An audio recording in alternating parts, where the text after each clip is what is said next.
So are you ready?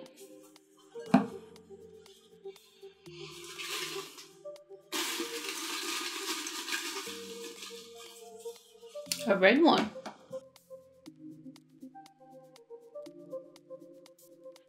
Gender expression is the way someone expresses gender through behavior, mannerisms, interests, physical characteristics, or appearance.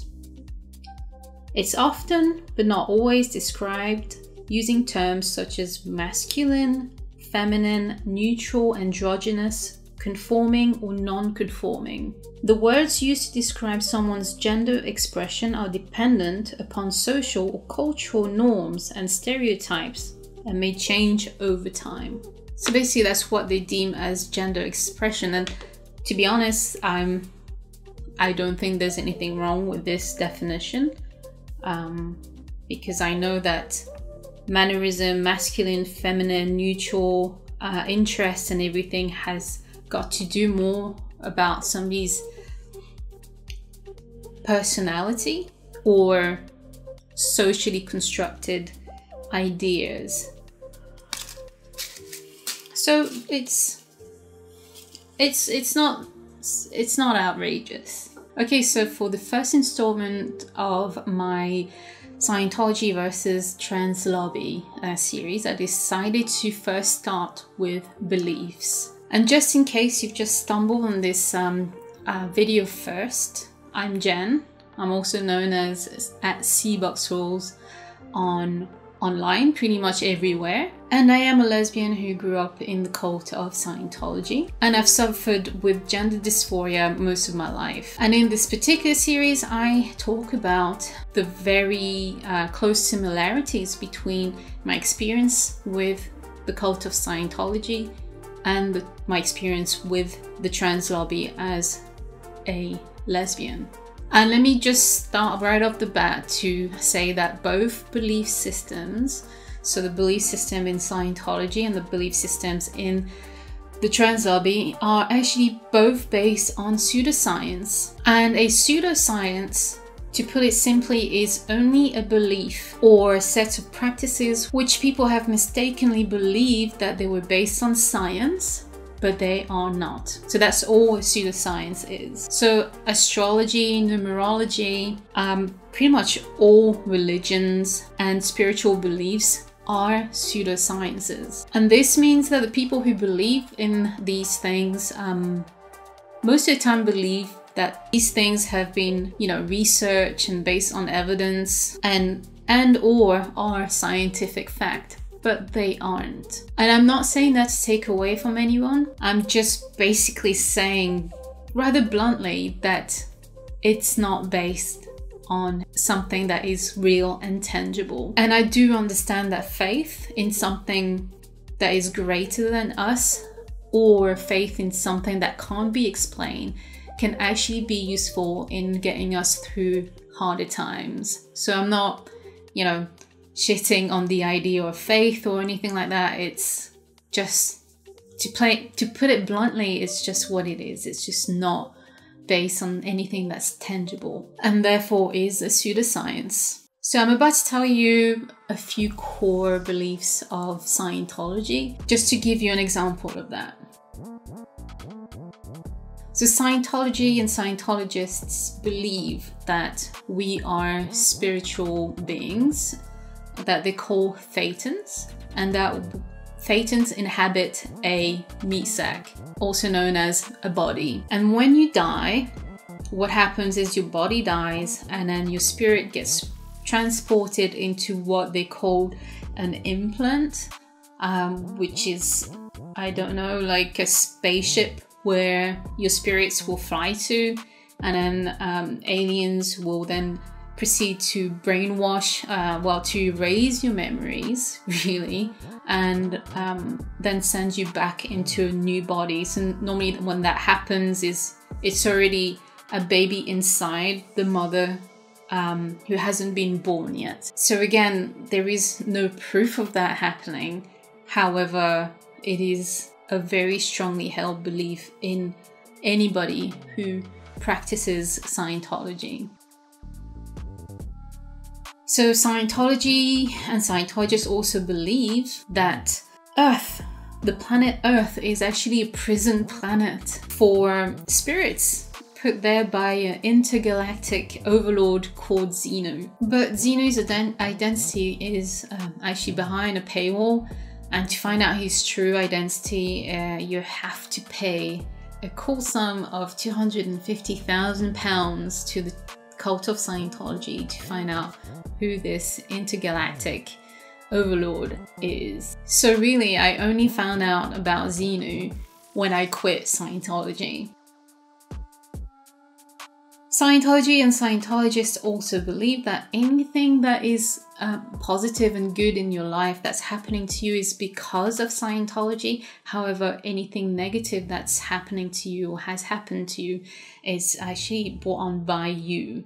So you are to blame for any negative things that ever happens to you, and you've secretly wanted these things to happen. Or it is because you have not applied the Scientology doctrines properly, so you got something wrong, or that you're just an evil person. Scientology believes that homosexuality is something to be cured, and they believe that it's you being stuck in a previous life. So basically, me being a lesbian right now is seen as, through the Scientology beliefs, as me being stuck in a previous lifetime where I was a man, and I'm basically reenacting right now the behaviors of a man. So in short, I am in the wrong body to be acting the way I do when it comes to my sexual attraction. Scientologists believe that you're either in Scientology or you're not a Scientology, and therefore against Scientology. There's no in between. And like I said, if you're not subscribing to their belief system, then you're against them. Hence why Scientologists rarely have friends who are not Scientologists. And they will try to educate you and bring you on board their crazy beliefs. But if you don't come around, then you will be branded as their enemy. And they reject all criticism of their beliefs. Scientology believes that it can cure all body ailments through the study of its scriptures, and you as a spirit can actually close flesh wounds, cure cancers, and cure paralysis. Scientology also believes that children are not children. Children are adults, and they're adults but in a tiny body right now. And they believe that children can make their own decisions and should be held responsible at the same standard as fully grown adults. Scientology also uses what they call the E-meter, which is a machine which is essentially a lie detector. And they believe that that device is able to pick up any lies and any painful experiences, even from previous lifetimes. Now, just quickly, the E-meter is a machine that looks like this, and you hold 2 cans, and a small electric current goes through your body, a tiny amount, which will weigh your thoughts and memories. The person on the other side, who is known in Scientology scriptures as the auditor, is trained through Scientology scriptures to read the behavior of the needle, and a floating motion of the needle means good, and an erratic movement of the needle means bad. I'm just going to put this in very simple terms. But Scientology swear by this device to cure people, the disciples, of anything. And the E-meter never lies is one of their motto. There are many more crazy beliefs in Scientology, but I just wanted to give you the main craziest ones, just to keep this video short and digestible. Now, on the other end, let's check the popular beliefs of the trans lobby. Again, as you will see, these beliefs are what they are, just beliefs. It requires the person who bought into the cult to believe that it is true. It isn't based on anything that is concrete. So the trans lobby believes that if you're a man or if you're a woman who does not subscribe to harmful gender stereotypes and mannerisms, that you're in fact born in the wrong body. A man who enjoys wearing makeup or wearing feminine clothing is in fact a woman. And a woman who enjoys wearing shirts and trousers, no makeup, is in fact a man. The trans lobby believes that humans can change sex through taking cross-sex hormones and undergoing unnecessary and dangerous medical procedures for body modification.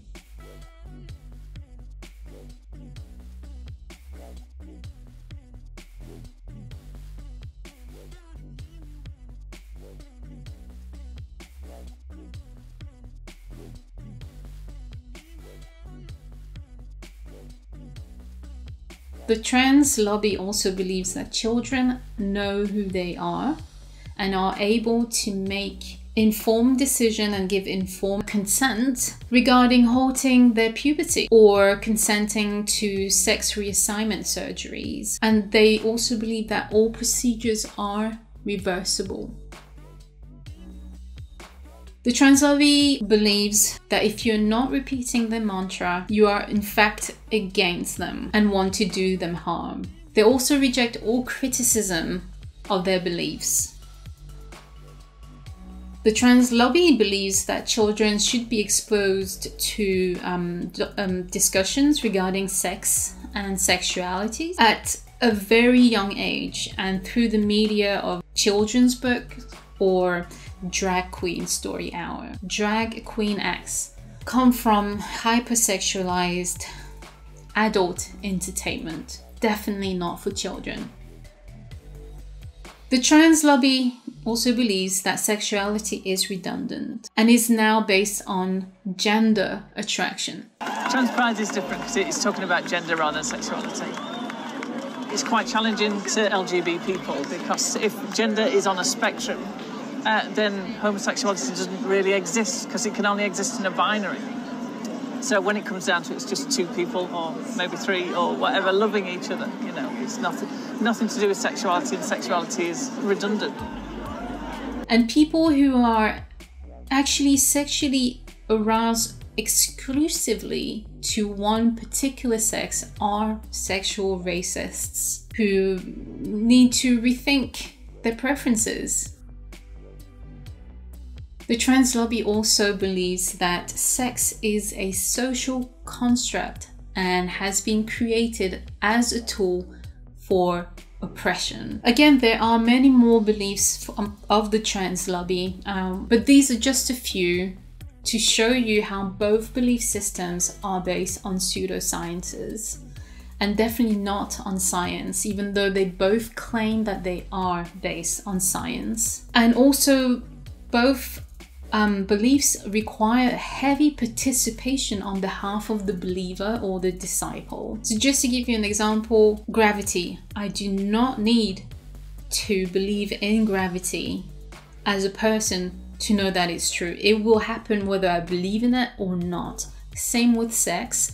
I don't need to believe in sex for it to be real. It is already real. With Scientology, for example, the believer has been sold that they can operate outside of their bodies. So me right now, I can literally exit my body and start messing around with the